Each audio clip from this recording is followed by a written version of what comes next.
इल्लल्लज़ीना आमनू व अमिलुस्सालिहाति व तवासौ बिल हक़्क़ि व तवासौ बिस्सब्र। मेरी अपनी समझ बूझ ये कहती है कि आप हजरात में से बेशतर लोगों को ये सूरह याद होगी। छोटी सूरह है। अल्लाह रब्बुल इज्जत फरमाता है कसम है ज़माने की। कौन सा ज़माना? ज़माने महबूब। और ज़माने महबूब से लेकर क़यामत तक का ज़माना। क्या कसम है ज़माने महबूब से लेकर क़यामत तक के ज़माने की। इन्नल इंसान लफी खुस्र, बेशक सारे के सारे इंसान घाटे में जा रहे हैं, नुकसान में जा रहे हैं, पस्ती में जा रहे हैं। इल्लल्लज़ीना आमनू व अमिलुस्सालिहाति व तवासौ बिल हक़्क़ि व तवासौ बिस्सब्र। घाटे में सारे इंसान जा रहे हैं, सारे इंसान पस्ती की तरफ जा रहे हैं, सारे इंसानों का डाउनफॉल हो रहा है, सारे इंसान नीचे जा रहे हैं। लेकिन कौन है जो कामयाब है? कौन है जो कामरान है? कौन है जो अज़मतों की मेराज पे है? कौन है जो उरूजों की इर्तिका की मंजिलों को तय कर रहा है? कौन है जो लक़द करमना बनी आदम का ताज पहन रहा है? कौन है जो इन्ना अकरमकुम इंदल्लाहि अत्क़ाकुम का ताज पहन रहा है? आखिर वो ज़ात कौन सी है? तो अल्लाह बयान फरमाता है कसम है ज़माने की, हर इंसान घाटे में है, इंसान घाटे में जा रहा है, इंसान नुकसान में जा रहा है, इंसानियत नुकसान में जा रही है। मगर कौन लोग हैं जो फायदे में है? तो कहा इल्लल्लज़ीना आमनू, वो लोग जो ईमान ले आए, वो लोग जिन्होंने कलमा पढ़ लिया, वो लोग जिन्होंने तौहीद का इकरार कर लिया, वो लोग जिन्होंने रिसालत का इकरार कर लिया। अब ईमान क्या है? ईमान ये है अन तशहदा अन ला इलाहा इल्लल्लाह व अन तशहदा अन्ना मुहम्मदर रसूलुल्लाह, कि तुम गवाही दो इस बात की कि अल्लाह के सिवा हर किस कोई इबादत के लायक नहीं है, परस्तिश के लायक नहीं है, पूजा के लायक नहीं है, बंदगी के लायक नहीं है, सरजबी करने के लायक नहीं है, कोई इबादत और रियासत के लायक नहीं है। मगर अल्लाह ही के लिए इबादत है, अल्लाह ही के लिए बंदगी है, अल्लाह ही के लिए सजदा है, अल्लाह ही के लिए जिक्र व अस्कार है, अल्लाह ही के लिए ताअत व इताअत है, अल्लाह ही के लिए बंदगी है, अल्लाह ही के लिए पूजा है। अब ये ईमान हो गया। पहली सिफत ईमान है, दूसरी सिफत व अमिलुस्सालिहात है। अब पता क्या चला? जब ईमान अंदर दाखिल होगा तो अमिलुस्सालिहात खुद ब खुद सामने आएगा। इसलिए कि ईमान एक पौधे का नाम है, ईमान एक शजर का नाम है, ईमान एक दरख्त का नाम है। जब ये दरख्त ईमान का सीने में लगता है तो इसका फल भी निकलना शुरू होता है, इसकी शाखें भी निकलनी शुरू होती हैं, इसमें शाखें भी निकलती हैं। और जब इसकी शाखें निकलती हैं, इसमें फल आता है, उसी का नाम अमिलुस्सालिहात है, उसी का नाम नेक अमल है। ईमान वाला तो वही है कि जिसके ईमान की रोशनी उसे नेक अमल की तरफ ले जाए, अच्छे काम की तरफ ले जाए, नेक अमल की तरफ ले जाए। इसीलिए ईमान घटता बढ़ता है। ईमान के शोबे मुख्तलिफ है। हदीस की किताब में किताबुल ईमान जब आप उठा करके पढ़ेंगे तो उसमें ये तमाम तफसीलात मिलेंगे कि ईमान के कितने शोबे, कितने दर्जात। जब बंदा नेक अमाल करता है तो ईमान का दर्जा बुलंद होता है, और जब बंदा बुरे अमाल करता है तो ईमान का दर्जा नीचे आ जाता है। जैसे एक मिसाल के जरिए आपको समझाऊं कि नबी रहमत सल्लल्लाहु अलैहि वसल्लम ने इरशाद फरमाया कि जो 3 जुमा बगैर उज़्र शरई के तर्क कर दे वो ईमान से बाहर चला जाता है।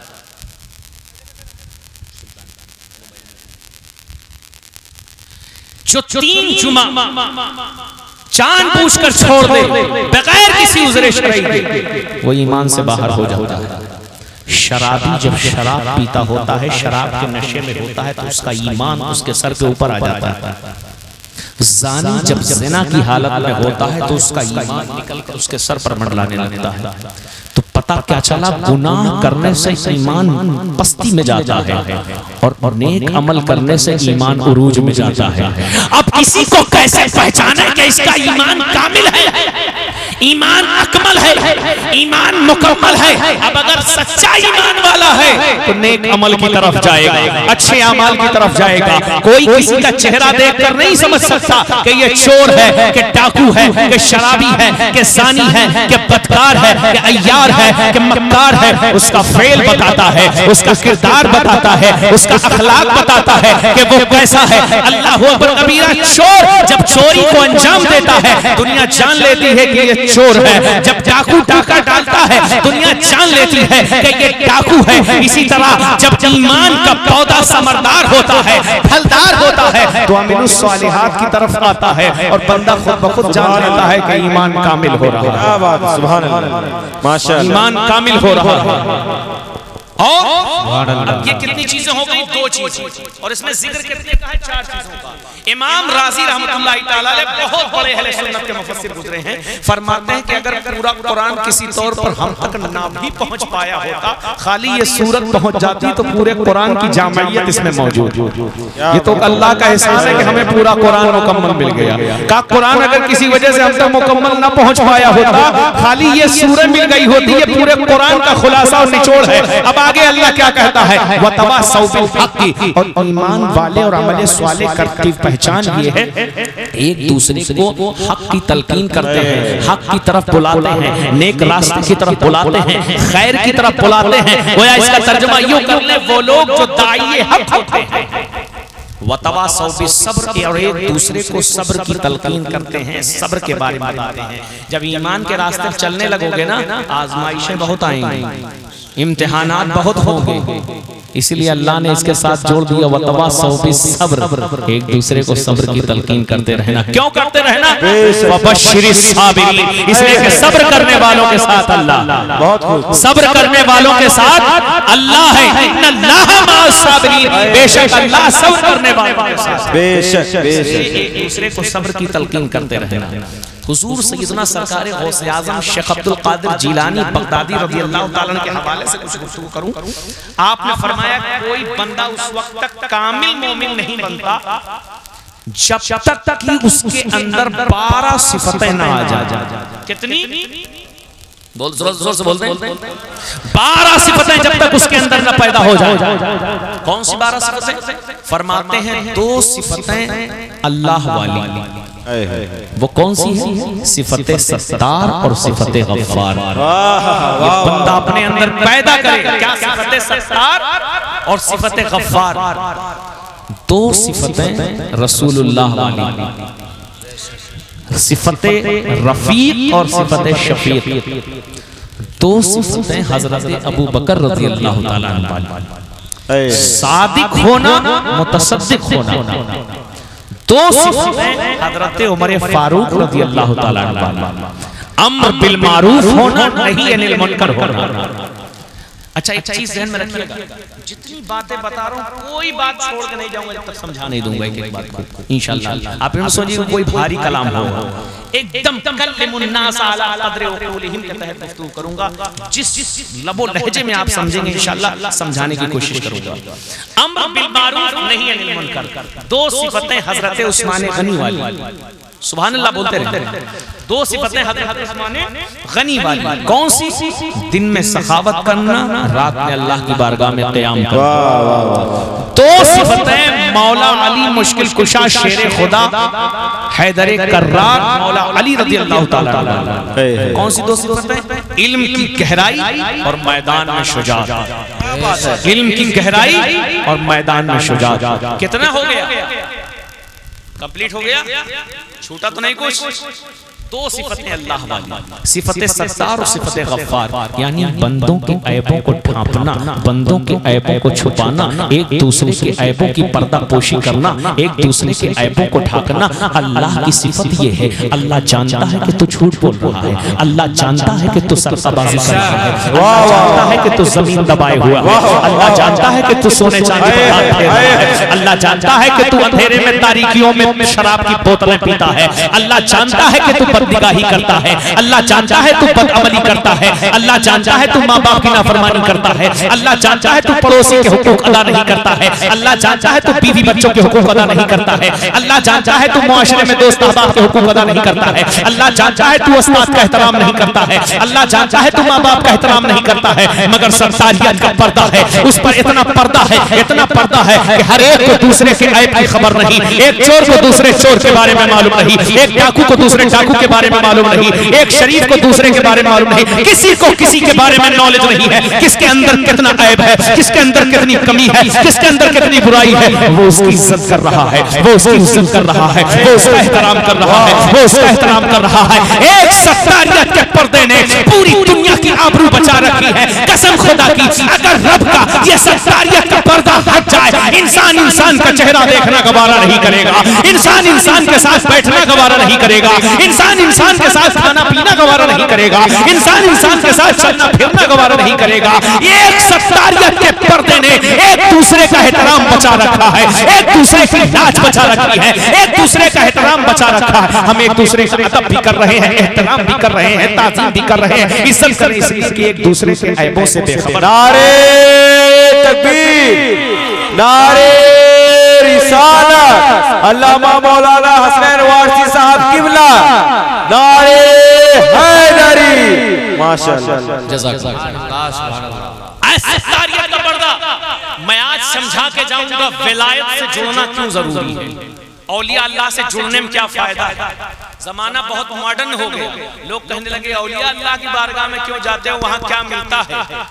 मैंने कहा ये औलिया अल्लाह रब का दिया हुआ मदरसा चलाते हैं, जहां अखलाक और रब के बताए हुए सिखाए जाते हैं। किसी दुनियादार को देखकर कॉपी नहीं किए जाते, जो किरदार रब ने अता फरमाया है उसी किरदार की बता दी। सुभान अल्लाह, सुभान अल्लाह। और कमाल की बात यह है औलिया अल्लाह की शान ये है कि ये लिमा तक़ूलूना माला तफ़अलून में भी नहीं आते। क्यों कहते हो वो बात जो खुद नहीं करते, पहले ये करके दिखाते हैं तब तुम्हें बताते हैं, पहले खुद अमल करके दिखाते हैं तब तुम्हें बताते हैं, पहले खुद रोजा रख करके खुद रखते हैं तब तुम्हें कहते हैं रोजा रखा करो, पहले दुनिया से बेरगबत होते हैं, घर जमीन जायदाद दुकान मकान से बेरगबत होते हैं तब तुम्हें कहते हैं कि दुनिया बेकार चीज है, इधर आ जाओ। सत्तारियत का पर्दा कहा ये सिफत बंदे के अंदर पैदा हो, और हमारी हालत क्या है, हम लोगों के ऐब ढूंढ रहे हैं, चराग लेके ढूंढ रहे हैं, मिल जाए कहीं से। और सुनिए, अच्छाई जब आती है तो इंसान खामोश सर नीचे, अब बुराई जब आती है तो फड़क उठता है सीना, कहीं से मटेरियल मिल जाए किसी की बुराई अच्छाई करने के लिए। पहले क्या होता था, लोग चाय खानों पर, चौराहों पर, चौकों पर इकट्ठा होते और पूरे गांव इलाके की न्यूज को आपस में शेयर करते। लेकिन अब तो ये भी डिजिटल मीडिया ने इसको भी आसान कर दिया, अब घर बैठे बैठे व्हाट्सएप से चोली गीबत कर रहे हैं। क्या कर रहे हैं, किसी को कोई फेल करते देखा उसकी तुरंत वीडियो बना लिया और वीडियो बना के सब जगह व्हाट्सएप पे फेर दिया, जहां दुनिया में नहीं पहुंचना चाहिए वहां पहुंच गया। अल्लाह अल्लाह, किसी का ऐब जान जाओ वहीं छिपा दो, याद रखना अगर छिपा दिया कयामत में अल्लाह तेरा छुपा दे। बेशक, वाह वाह, सुभान अल्लाह। अगर अल्लाह के किसी बंदे का ऐब तुमने छुपा दिया, अगर वो गुनाह कर रहा है उसकी इस्लाह की कोशिश करो, उसे राह रास्त पर लाने की कोशिश करो, उसे नेक बनाने की कोशिश करो। लेकिन अगर उसके ऐब को छुपा दिया तो अल्लाह कयामत के दिन तेरे ऐबों को छुपा देगा। और कौन है हम में से जिसके पास ऐब न हो, जिसके अंदर कमियां न हो। इंसान के अंदर कमियां हैं, तुम मखलूक के ऐब को छुपाओगे, खुदा तुम्हारे ऐबों को छुपाएगा। करो मेहरबानी तुम अहले ज़मीन पर, खुदा मेहरबान होगा अर्श के पर। वाह, सुभान अल्लाह, सुभान अल्लाह। करो मेहरबानी तुम अहले ज़मीन पर, खुदा मेहरबान होगा अर्श बरी पर। सिफत सत्तार, और दूसरी सिफत है सिफत गफ्फार। मैंने अर्ज किया था, समझा के जाऊंगा पूरी बातें। सिफत गफ्फार, सिफत गफ्फार क्या है, अल्लाह की शान है कि अल्लाह माफ कर देता है, अल्लाह माफ कर देता है। मगर हमारी आदत ऐसी है कि हम छोटी छोटी बातों को दिल में जगह दे देते हैं और एक दूसरे के रास्ते काटते हैं। जरा सी बात हो गई, मैंने ऐसे घरों को देखा है कि माँ बाप से बातचीत बंद है लोगों को। अल्लाह अकबर कबीरा, गौर करने, उर्स में आने वालों बुजुर्गों की तालीमात भी सुनते जाओ। मैं तुम्हें वही तालीमात दूंगा जो इनके जरिए से किताबों से भी और इनमें सीना बसीना मुझ तक पहुंची। क्या कोई शख्स कितना बड़ा हाजी हो, नमाजी हो, मुत्तकी हो, परहेजगार हो, माँ बाप का नाफरमान हो, उसकी कोई इबादत अल्लाह कबूल नहीं करेगी। क्या छोटी बात भाई से हो गई, बहन से हो गई, दोस्त से हो गई, अब मुंह फुला के बैठे हुए हैं, वो अलग रास्ते जा रही है, अलग रास्ते जा रहे हैं। अगर वो इधर से आ रहे हैं तो इधर से कट जा रहे हैं, किसी महफिल में टकरा रहे हैं, वो वहां बैठे हुए हैं तो वो वहां जाके बैठ रहे हैं। कहीं ऐसा ना हो आमना सामना हो जाए, और सामना आमना अगर बिलफर्ज एकदम किस्मत ला के सामने मिलाने पे तुली ही हुई है तो जल्दी से झूठे काने में फोन लगा ले रहे हैं, उधर देखने लग रहे हैं, इधर देखते नहीं करेंगे तो कहीं आमना क्या कहने। अल्लाह कुरान कह रहा है वल काज़िमीनल गैज़ वल आफ़ीना अनिन नास वल्लाहु युहिब्बुल मुहसिनीन। वो लोग जो गुस्से को पी जाते हैं, गुस्से को पी जाते हैं और लोगों को माफ कर देते हैं, वल्लाहु युहिब्बुल मुहसिनीन। अल्लाह ऐसे ही नेक बंदों से मोहब्बत फरमाता है। सुभान अल्लाह, सुभान अल्लाह। तो क्या फरमाया, दो सिफतें अल्लाह वाली, एक सिफते सत्तार ऐब को छुपाए, एक सिफते गफ्फार जो भी मामलात हो माफ कर देते। अल्लाह के रसूल की बारगाह में एक सहाबी आए, कहने लगे या रसूल अल्लाह, मैं चाहता हूं मैं अखलाक के आला मेयार पे पहुंच जाऊं, मुझे कोई नुस्खा दे, कोई हदीस दे, कोई वजीफा दे। अल्लाह के रसूल ने फरमाया तीन खसलतें ऐसी हैं जिसे तुम अपने अंदर पैदा कर लो, तुम्हारा अखलाक आसमान की बुलंदियों पर पहुंच जाएगा। तीन खसलतें नबी फरमाते, तीन खसलतें अपने अंदर पैदा करो। कहा कौन? कहा जो तुम्हें महरूम रखे उसे अता करो, जो तुम्हें महरूम रखे उसे अता करो। क्या मतलब? किसी ने आपने किसी से 10,000 रुपया मांगा, आपको पता है कि इसके पास है, लेकिन उसने नहीं दिया। आपने दिल में सोचा अच्छा हमको नहीं दिया है, फिर काम नहीं लगेगा क्या इसका? अब की इसका काम लगने को बताता हूं, एक फूटी कौड़ी नहीं दूंगा इसको। ये नहीं करना है। 10,000 मांगा था, पता था है, नहीं दिया, लौट कर आया, उसको कभी जरूरत पड़ी आपसे मांगा, आप खुशी खुशी उसे अता कर दिया। या अखलाक का इल्म यार है, फरमाते जो तुम्हें महरूम रखे उसे तुम अता करो, जो तुम्हें ना दे उसे अता करो। दूसरी सिफत अखलाक की, आला अखलाक की, नबी फरमाते हैं जो तुम पर जुल्म करे उसे माफ कर दिया करो। जो तुम पर जुल्म करे, कोई बात हो गई, कोई नाज़ेबा जुमला बोल दिया, कोई तकलीफ पहुंच गई किसी की बात से, उसको बोझल लेकर के ढो नहीं कि अब्बा ने हमको ऐसी बात कह दी हमारा कलेजा छलनी हो गया, अम्मा ने हमको ऐसे कह दिया, भैया ने हमको ऐसे कह दिया, धो नहीं लेके उसको हटा करके किनारे कर दो। इसलिए कि जिस दिन तुम माफ करना सीख जाओगे तुम्हारा मन खुद ब खुद हल्का हो जाएगा। माफ करने वाला उसका मन हल्का हो जाता है, और दिलों में बोझ लेकर के ढोने वाला उसका मन हमेशा वजनी और मगमूम रहता है। मौलाए कायनात मुश्किल कुशा हैदर करार फरमाते हैं वो लोग जो मामलात को बराबर भूल जाते हैं वो खुशहाल रहते हैं, और जो याद करके बैठे रहते हैं अक्सर गमगीन रहते हैं, डिप्रेशन में रहते हैं। अपना ही नुकसान है, अपना ही डिप्रेशन है। लोगों को माफ कर दो, तुम्हारा मन एकदम हल्का हो जाएगा। कोई तुमको कुछ कह दिया है, ठीक है कह दिया है, अल्लाह देख रहा है, कह दिया है, अगर आपने उसे माफ कर दिया, अल्लाह आपने उसे माफ कर दिया, समझ लो आपकी तरफ से मन आपका हल्का हो गया, डिप्रेशन फ्री हो गई। नहीं तो आप सोचते पड़ जाएंगे, अच्छा कभी तो ऐसा मौका आएगा पलट के मैं भी कहूंगा और ईंट का जवाब पत्थर से दूंगा, ऐसे नहीं ऐसे बोलूंगा। कुछ लोग तो देहात में अपने आप कहते हैं, कहावत कहते हैं मुंह नोच लूंगा, सामने आ गया तो ये नहीं, जो तुम पर जुल्म करे उसे माफ कर दो। तीसरी सिफत जो बयान फरमाई नबी रहमत सल्लल्लाहु अलैहि वसल्लम ने, ऐसी खूबसूरत सिफत बयान फरमाई कि सारी दुनिया के शहद अगर निचोड़ दिए जाएं उसमें उतनी मिठास इकट्ठा नहीं होगी जितनी नबी रहमत सल्लल्लाहु अलैहि वसल्लम के इस जुमले में है। आप इरशाद फरमाते हैं जो तुम्हें महरूम रखे उसे अता करो, जो तुम पर जुल्म करे उसको माफ कर दो, और इरशाद फरमाते हैं कि जो तुमसे रिश्ता तोड़े तुम उससे रिश्ता जोड़ो। जो तुमसे रिश्ता तोड़े, बार बार गुस्सा के भागे, जहां मिले वहीं सलाम करो। एक बार मिले सलाम करो, 2 बार मिले सलाम करो, तीसरी बार कहेगा यार कमाल का आदमी है, हम भागे भागे फिर रहे, कितना अखलाकमंद आदमी है, कितना मोहब्बत वाला आदमी, जहां मिल रहा है सलाम कर रहा है। मेरे आका ने फरमाया सलाम को आम करो, इससे दिलों में मोहब्बत पैदा होती है। सलाम के पैगाम को आम करो, इससे दिलों में मोहब्बत पैदा होती है। अल्लाहु अकबर कबीरा। नबी रहमत फरमाते हैं अगर ये 3 सिफतें कोई बंदा अपने अंदर शामिल कर ले, मुमकिन ही नहीं कि अल्लाह उसे अखलाक का आला मेयार अता फरमाए, मुमकिन ही नहीं कि उसे अखलाक का आला मेयार अता फरमाए। और सरकारे पीरे पीरा मीरे मीना शाह जीना दस्तगीरा महबूबे सुहानी कुतुबे रब्बानी इंदीले नूरानी शहबाजे मकानी सैयदना शेख अबू मोहम्मद मुहिउद्दीन अब्दुल कादिर जिलानी बगदादी हसनी हुसैनी रज़ी अल्लाह ताला फरमाते हैं मैंने नेकियों के दफ्तर को उलट कर पलट कर देखा, मुझे मखलूक को खाना खिलाने और अच्छे अखलाक से बेहतर कोई अमल नजर नहीं आया। दो सिफतें फरमाया, नेकियों के दफ्तर यहाँ से लौहे महफूज तक मैंने उलट पलट कर देखा, मगर मखलूक खुदा को खाना खिलाने और अच्छे अखलाक से पेश आने से बेहतर कोई अमल नजर नहीं आया। सुभान अल्लाह। 2 सिफतें, सिफते सत्तार और सिफते गफ्फार। गुफ्तगू आगे बढ़ती है।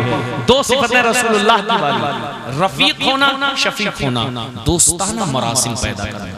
एकदम आंकड़े न बैठे रहें, हमसे कैसे कोई इस लहजे में बोल ले, दोस्ताना मरासिम। नबी रहमत सल्लल्लाहु अलैहि वसल्लम मुस्कुरा करके अपने सहाबा से बोलते, मुस्कुराना मेरे नबी की सुन्नत है।